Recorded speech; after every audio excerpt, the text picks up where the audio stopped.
Hello friends, welcome to the channel. जैसे आपको पता है कि हमने अब सुपरपोजिशन ऑफ वेव्स के न्यूमेरिकल्स स्टार्ट कर दिए हैं और न्यूमेरिकल्स में हमने कल का टाइप जो देखा था it was vibrating air column in pipes, और आज हम देखने वाले हैं प्रॉब्लम्स ऑन वाइब्रेटिंग स्ट्रिंग। आपको कल ही समझ में आ गया होगा कि न्यूमेरिकल्स कोई बड़ी बात नहीं है, बहुत इजीली हो जाते हैं। आज के न्यूमेरिकल उससे भी इजीली हो जाएंगे जब अगर आप अच्छे से ध्यान रखोगे। न्यूमेरिकल बिना टाइम वेस्ट किए शुरू करते हैं। और जो अभी भी लाइक शेयर सब्सक्राइब नहीं कर रहे हैं वो लाइक कीजिए, शेयर कीजिए, सब्सक्राइब कीजिए और देखिए लॉज ऑफ वाइब्रेटिंग स्ट्रिंग पे बेस्ड हो गए हमारे न्यूमेरिकल्स। देखिए एक बार हम रिवाइज करेंगे इन टर्म्स ऑफ फॉर्मूला। अब क्या है हमारे लिए, हम लॉज ऑफ वाइब्रेटिंग स्ट्रिंग को एक बार कहेंगे। Suppose this is a string. अब इस स्ट्रिंग में क्या हो रहा था, this is a string of non vibration. इसमें this was our first loop और इस फर्स्ट लूप को हम कौन सी फ्रीक्वेंसी कहते थे, फंडामेंटल फ्रीक्वेंसी। अब फंडामेंटल फ्रीक्वेंसी का फॉर्मूला बहुत इंपॉर्टेंट है जो हमें पूरे न्यूमेरिकल्स में गाइड करेगा, and that formula is n is equals to 1/2l under root t/m।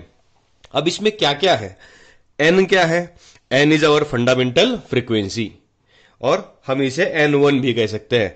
t क्या हो गया, टेंशन हो गया, और m क्या हो गया, m हो गया हमारा मास पर यूनिट लेंथ, किसका, ऑफ वायर। ये हो गई mass per unit length of wire and that is linear density of wire. कभी कभी न्यूमेरिकल में मास पर यूनिट लेंथ करके आएगा, कभी कभी न्यूमेरिकल में क्या आएगा, एज ए लिनियर डेंसिटी। अब आप समझ सकते हैं इसमें न्यूमेरिकल कैसा तैयार होगा। एक तो 1 2 3 4 टर्म्स है, तो चार आउट ऑफ दिस 4 टर्म्स कोई 3 टर्म्स हमें मिलेगी, एक टर्म हमें क्या करनी पड़ेगी, निकालनी पड़ेगी। गिवन लिखना बहुत इंपॉर्टेंट बात है, समझ में आ गया। अगर 2 लूप हो जाएंगे तो n2 हो जाएगा और n2 के लिए हम क्या कहते हैं, 2/2l। तो जनरल फॉर्मूला ही क्या बन जाता है, देखिए n p is equals to p/2l under root क्या हो गया, t/m। ये भी हमने पढ़ा था। फिर np क्या हो गया, p/2l अंडर रूट t/m। अब देखिए p क्या हो गया, वेयर p नंबर ऑफ क्या बन गए हमारे लूप, और इसमें p अगर नंबर ऑफ लूप है यानी नंबर ऑफ मोड है तो वी कैन कैलकुलेट एनीथिंग। इसकी सबसे इंपॉर्टेंट जो बात है जो मैं आपको बताने वाला हूं वो बात है कि हमें यूनिट्स का बहुत अच्छे से ध्यान रखना पड़ता है। जैसे टेंशन का जो यूनिट है वो यूनिट हमें कौन सा लगेगा, न्यूटन लगेगा। बिकॉज टेंशन कौन सी टर्म है, tension is a type of force. अगर देखिए समझ लीजिए ये वायर है और इस वायर को 2 kg का वेट लगाया है, तो 2 kg टेंशन नहीं हुआ है। kg को न्यूटन में कन्वर्ट करने के लिए हमें करना पड़ेगा 2 × 9.8, फिर क्या बनेगा, न्यूटन बनेगा। समझ में आ रहा है। तो केजी में हम कभी क्या रखेंगे नहीं, टेंशन रखेंगे नहीं। हम यहां पे लिख लेंगे कि for tension convert KG to newton by multiplying by 9.8 meter per second square, यानी by multiplying by 9.8 meter per second square, यानी फिर वो बन जाएगा KG meter per second square, that is newton. ये एक बहुत इंपॉर्टेंट टर्म है। और दूसरी टर्म मास पर यूनिट लेंथ रहेगा तो उसका यूनिट रहेगा हमारे लिए केजी पर मीटर। ये तो कॉमन सेंस है। तो इन दोनों चीजों को ध्यान रखिए, बाकी आप देखिए न्यूमेरिकल्स कैसे हो जाता है। ज्यादा से ज्यादा 15 मिनट में न्यूमेरिकल्स पूरे खत्म हो जाएंगे, वाइब्रेटिंग स्ट्रिंग आपके दिमाग में पूरा का पूरा रट जाएगा। देखिए पहले न्यूमेरिकल को जाते हैं। देखिए पहला न्यूमेरिकल आया है, कोई टेंशन लेने की बात नहीं है, बस न्यूमेरिकल को पढ़ो, 2 बार पढ़ो, बहुत ही आसान न्यूमेरिकल है, छोटू न्यूमेरिकल है। हम क्या कहेंगे, violin string vibrates with a fundamental frequency, यानी हमें क्या दिया है, हम डाटा लिख सकते हैं and data it is given as, सबसे पहले हम क्या लिखेंगे इसमें, फंडामेंटल फ्रीक्वेंसी कितना दिया है, 440 हो गया हमारा हर्ट्ज, बन गया। फिर उसके बाद में क्या कहा है, fundamental frequency 440 hertz, what are the frequency of first and second overtone. यानी हमें सीधा सीधा पूछा गया है first overtone is equals to हो गया question mark and second overtone is equals to question mark.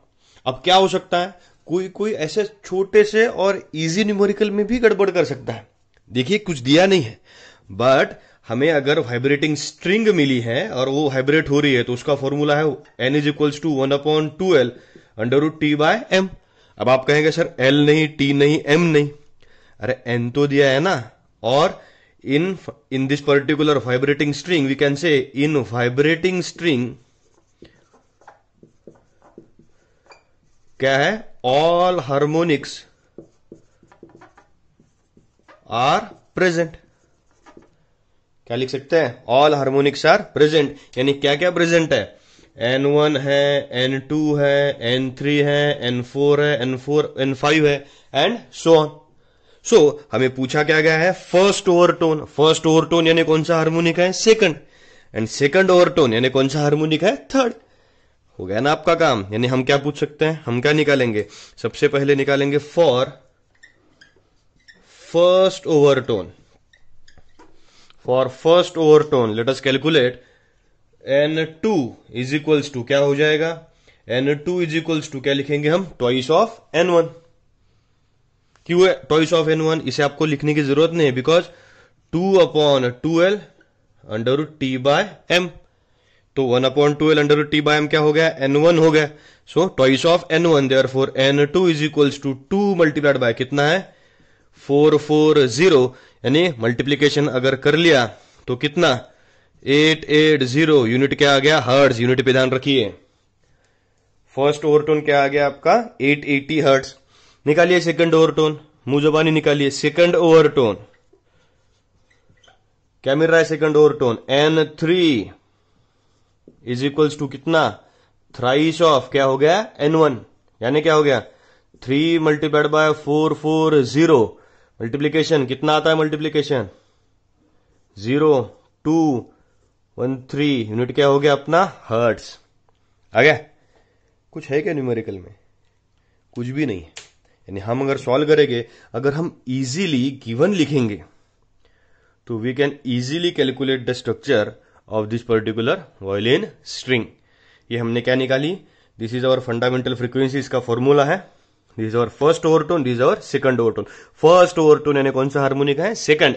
And second overtone यानी कौन सा हार्मोनिक है, थर्ड। और वायलिन जैसी वाइब्रेटिंग स्ट्रिंग वाले इंस्ट्रूमेंट में क्या हो रहा है, सब हार्मोनिक्स प्रेजेंट है उसमें।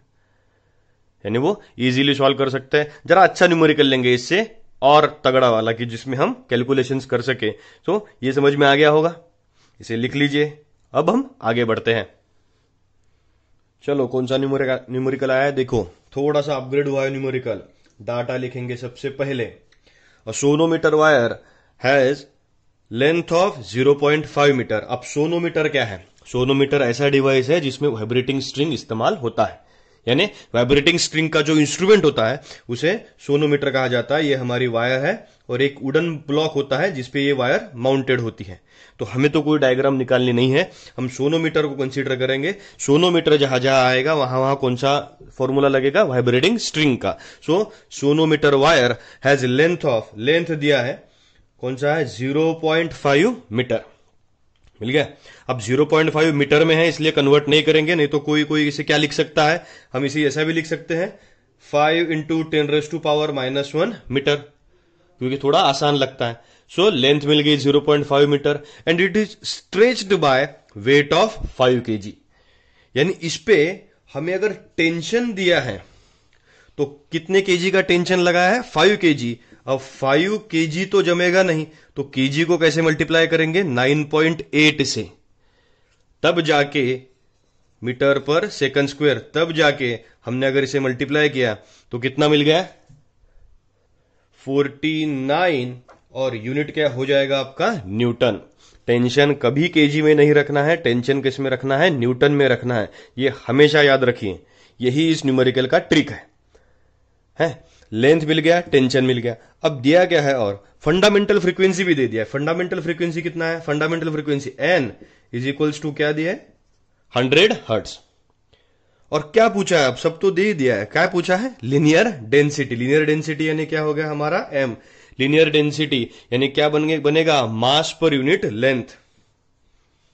मास पर यूनिट लेंथ हमें निकालना है। तो formula for fundamental frequency can be given as, हम अगर फॉर्मूला लिखेंगे, क्या फॉर्मूला बनेगा, n is equals to 1/2L under root क्या बनेगा, T/m। अब ध्यान से सॉल्व करिए, m निकालना है, बाकी सब आपको क्या किया है, दे दिया है। तो हम क्या करेंगे, हम इसे पहले स्क्वायर कर लेंगे। तो स्क्वायर करेंगे तो यानी क्या हो जाएगा, n square is equals to 1/4L square T/m, क्योंकि उसका स्क्वायर रूट तो कैंसिल हो गया। और m के लिए फॉर्मूला क्या बनेगा, m is equals to T upon क्या हो गया, 4L स्क्वायर मल्टीप्लाइड बाय क्या हो गया, m। 4L स्क्वायर m के बदले क्या हो गया यहां पे हमारा n स्क्वायर आ गया न्यूमेरिकल। यानी अब क्या करना है, बस सब्सटीट्यूशन की बात बाकी है। यानी सब्सटीट्यूट हम करेंगे, linear density m is equals to, tension कितना है 49 न्यूटन। अब यूनिट लिखने की कोई जरूरत नहीं है, तो 49 लिखेंगे। 4L स्क्वायर यानी 4 मल्टीप्लाइड बाय L कितना दिया है, लेंथ, 5 इंटू 10⁻⁻, क्या हो गया, -1। 5 इंटू 10⁻⁻⁻1 उसका क्या हो गया, square, multiplied by n square यानी 100, उसका भी क्या है, स्क्वायर आ गया। 100 है, उसका भी क्या आ गया था हमारे लिए, स्क्वायर आ गया था। नहीं तो कोई कोई ऐसा भी सॉल्व कर सकता है, अगर यहीं पे आप, अगर ये कैलकुलेशन आपके लिए बड़े हो गए तो आप क्या कर सकते हैं, अगर यहीं पे वैल्यू डाल दिया तो भी सॉल्व होता था, और ऐसे भी सॉल्व होगा, ऐसा उसमें कोई प्रॉब्लम नहीं है। आपको एक सिंपल मेथड में इसे अगर हम कैलकुलेट करेंगे तो हमारी कौन सी वैल्यू मिल जाएगी, m की वैल्यू मिल जाएगी। मैं आपको एक और इजी मेथड में बताता हूं। अगर हमने क्या किया, n की वैल्यू डाल दिया, n की वैल्यू कितना है, 100 है, यानी 1/2 इंटू L की वैल्यू कितना है, 5 इंटू 10⁻⁻ क्या हो गया, -1, स्क्वायर रूट ऑफ t की वैल्यू कितना है, 49, m एज इट इज। अब 49 तो परफेक्ट स्क्वायर है पर 49 भी क्या है, परफेक्ट स्क्वायर है। तो क्या मिलेगा देखिए, 100 is equals to 1/10 into 10⁻⁻1, 5 into 2 क्या हो गया, 10, स्क्वायर रूट ऑफ क्या हो गया, 49/m। अब 10 इंटू 10⁻⁻1 कितना आ गया, 1 आ गया, बिकॉज यहां पे क्या होगा, 10⁻1 इंटू 10⁻⁻1 क्या हो गया, 1। सो हमारी टर्म क्या आई, 100 is equals to 49 square root of 49/m। अब वैल्यू कौन सी निकालनी है, m की वैल्यू निकालनी है, square to both sides. If you are squaring to both sides then 100 का हो गया स्क्वायर एंड 49 डिवाइडेड बाय क्या आ गया, m आ गया। सो m इज इक्वल्स टू 49, 100 के स्क्वायर को हम क्या लिख सकते हैं, 10⁻⁴ क्या लिखेंगे, 4 लिखेंगे, लिख सकते हैं कि नहीं। और अगर ये कहा गया न्यूमरेटर को, तो m is equals to 49 into 10⁻⁻ क्या आ गया, -4। कोई कोई इसे ऐसा भी लिख सकता है, 4.9 इंटू 10⁻⁻3। अब उसमें कोई टेंशन नहीं है, बस यूनिट बराबर समझना चाहिए। यूनिट क्या होगा, केजी पर, क्या मास पर यूनिट लेंथ है ना, केजी पर मीटर, और ये भी क्या होगा, केजी पर मीटर। समझ में आ रहा है। मैं आपको कैलकुलेशंस के इजी स्टेप्स बता रहा था। न्यूमेरिकल कैसे सॉल्व करना है, फंडामेंटल फ्रीक्वेंसी दिया है, उससे हमने कौन सी डेंसिटी निकाली, लीनियर डेंसिटी, और तड़ाक में निकाली, कितने, 3 मिनट में निकाल लिया। 3 मिनट में हमारा न्यूमेरिकल हो गया। एग्जाम में इसी न्यूमेरिकल को देख के बच्चे देखते रहते हैं, सॉल्व ही नहीं कर पाते। कब सॉल्व होगा, जब फॉर्मूला पता है, जब पढ़ाई चालू है और हमें मेथड बराबर पता है, तब इजीली क्या हो जाएगा, सॉल्व हो जाएगा। आ रहा है समझ में, बिल्कुल आ रहा है। और कैलकुलेशंस भी इजी वे से हमने कर दिए हैं। अगला देखेंगे, अगला और अच्छा न्यूमेरिकल ढूंढ के निकालता हूं। एक न्यूमेरिकल लाया हूं जो होमवर्क के लिए है। देखिए सेम न्यूमेरिकल है, होमवर्क के तौर पर आपको सबको सॉल्व करना है। लेंथ दिया है, सोनोमीटर वायर है, लेंथ कितना सेंटीमीटर, 50 सेंटीमीटर।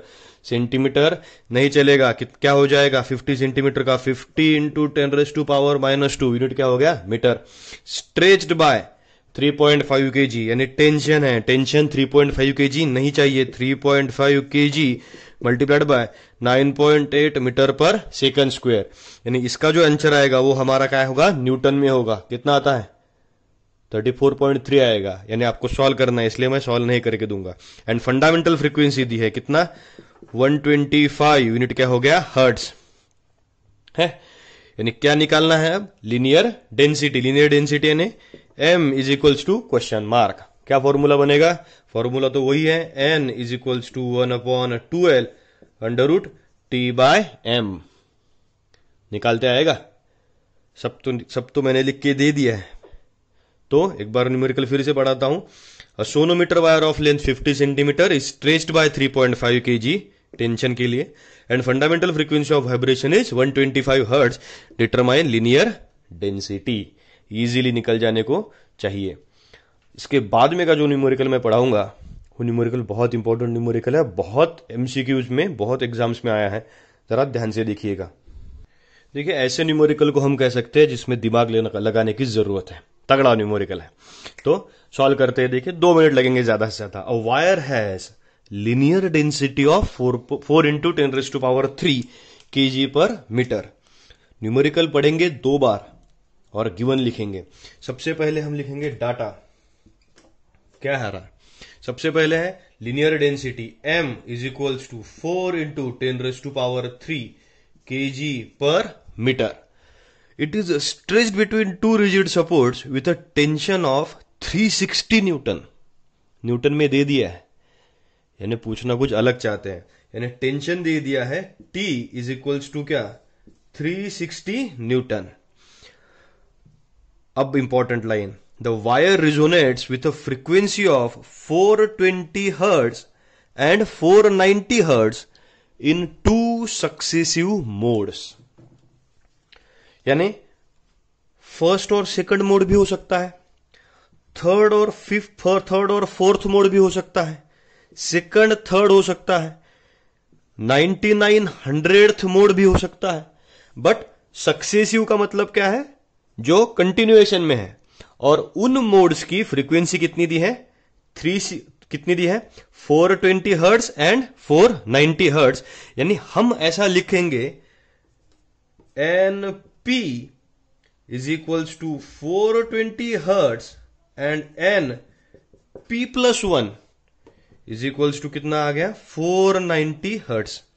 क्यों, P की वैल्यू अगर 6 होगी तो N की वैल्यू कितना होगा, 7। P की वैल्यू अगर 9 होगी तो P+1 की वैल्यू कितना होगा, 10। और इनका फ्रीक्वेंसी हमें दिया है that 420 hertz and 490 hertz in their successive modes. और इसके बाद हमें पूछ ली है लेंथ ऑफ वायर। अब आप समझ लीजिए, एक बार फिर से पढ़ेंगे हम न्यूमेरिकल, और गिवन को देख के हम न्यूमेरिकल पढ़ेंगे। क्या दिया है, wire has linear density of 4 into 10⁻³ kg per meter. It is stretched between 2 rigid supports.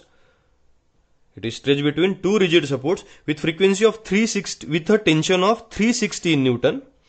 Wire resonates with frequency of 420 Hz and 490 Hz in 2 successive modes. Successive यानी continuation वाले, NP, NP+1. Find length.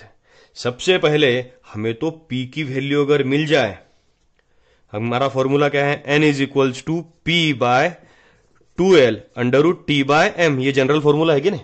अगर P की value मिल जाए तो हम easily कौन सी value निकाल सकते हैं, लेंथ की वैल्यू निकाल सकते हैं। सो P की वैल्यू निकालने के लिए दो फॉर्मूला तैयार करेंगे। कैसा formula, NP is equals to क्या होगा, NP is equals to P/2L √T/m and NP+1 is equals to P+1/2L √ क्या बन गया, T/m। ध्यान रखिए। अब T/m दोनों के कैसे हैं, सेम। 2L भी क्या हो जाएगा हमारे लिए, सेम हो जाएगा। आ रहा है समझ में। 12 भी क्या हो जाएगा, सेम। बस फ्रीक्वेंसी कैसी है, अलग अलग है। इसकी फ्रीक्वेंसी एनपी की फ्रीक्वेंसी अगर हमने यहां पे लिखने की कोशिश की तो एनपी की फ्रीक्वेंसी कितनी हो जाएगी आपकी, एनपी इज 420।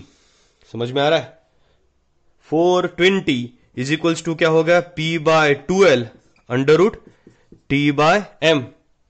और दूसरी इसके लिए n P+1 is equals to P+1 upon 12 under root क्या बनेगा, T/m। यानी हम इसे क्या लिख सकते हैं, 490 is equals to P/12 under root T/m। यही टर्म है, मैं फिर से नहीं लिखूंगा। इन दोनों को हम कंपेयर करेंगे, यानी इक्वेशन क्या मिलेगा, 420 upon 490 is equals to 420 upon 490। 420 is equals to क्या होगा यहां पे, P अपॉन क्या बनेगा, P+1। बाकी सब तो कैंसिल हो जाएगा।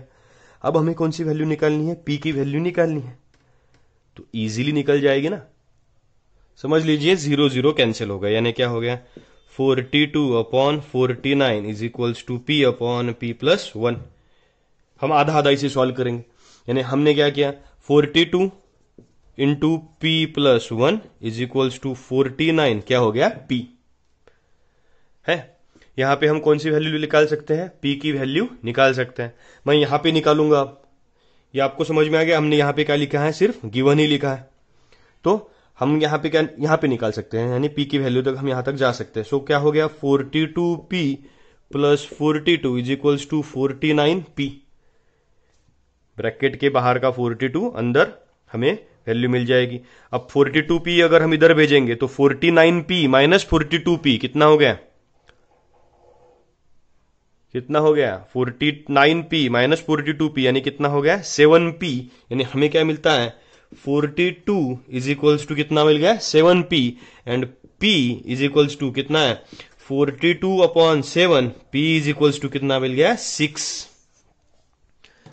आ गए ना अब आंसर पे। कैसे, ये P की 6 की वैल्यू यहां पे निकालेंगे, यहां पे अगर डालेंगे तो L की वैल्यू इजीली मिल जाएगी।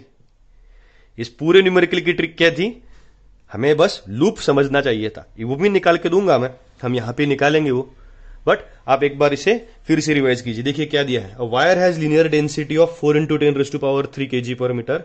लीनियर डेंसिटी दी है, टेंशन दिया है, और 2 सक्सेसिव मोड्स हमें निकालने के लिए दी है। अब 2 सक्सेसिव मोड्स है, सो लेंथ ऑफ वायर हमें निकालनी है। हमने क्या किया, 2 मोड्स को कंपेयर किया और P की वैल्यू निकाली। अब देखिए यहां पे हम क्या निकाल सकते हैं,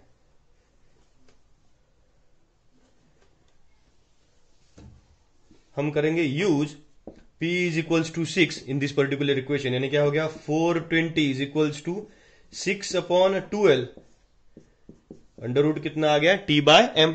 हमें टेंशन भी दिया था, हमें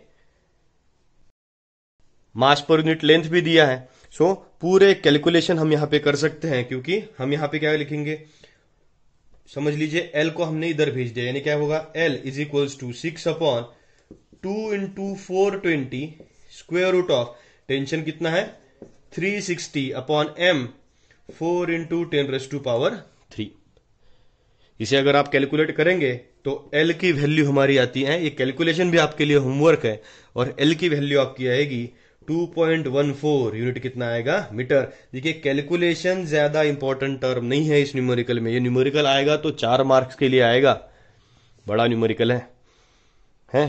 तो हमें अगर सॉल्व करना है तो हमारे दिमाग लगा के P इज इक्वल्स टू 6 तक तो हमें पहुंचना ही है। समझ में आ गया बच्चे। तो एक न्यूमेरिकल और पढ़ेंगे, एक न्यूमेरिकल हम और पढ़ेंगे ताकि हमें रेशो बराबर समझ में आ जाए। देखिए बच्चों, एक होमवर्क के लिए देता हूं, और रेशो के न्यूमेरिकल हम अगले वीडियो में देखेंगे, क्योंकि उसको टाइम लगेगा। तो आप बहुत देर से देख रहे हैं, बहुत देर से आप पढ़ रहे हैं, तो आपका भी इंथुजियाज्म टिकना चाहिए। इसलिए आज होमवर्क देके आज का लेक्चर खत्म करूंगा। ये आपका होमवर्क है, देखिए, find tension in the string if wire of 3 meter vibrating at 420 hertz. क्या क्या दिया है देखो, 3 मीटर क्या हो गई, लेंथ, 420 हर्ट्ज क्या हो गई, frequency, and having linear density of, यानी क्या दिया, m दिया, और क्या निकालना है, टेंशन। सो फॉर्मूला क्या बनेगा, n is equals to 1/2l, under root क्या हो गया, T/m। क्या निकालना है, T निकालना है। यूनिट क्या रहेगा, T का न्यूटन रहेगा। इजीली निकालते आएगा, सबको निकालना ही है कंपल्सरीली। और चैनल को लाइक करना, शेयर करना ना भूलिए। पढ़ते रहिए, न्यूमेरिकल से मत डरिए, दूसरों को पढ़ाते रहिए। Thank you.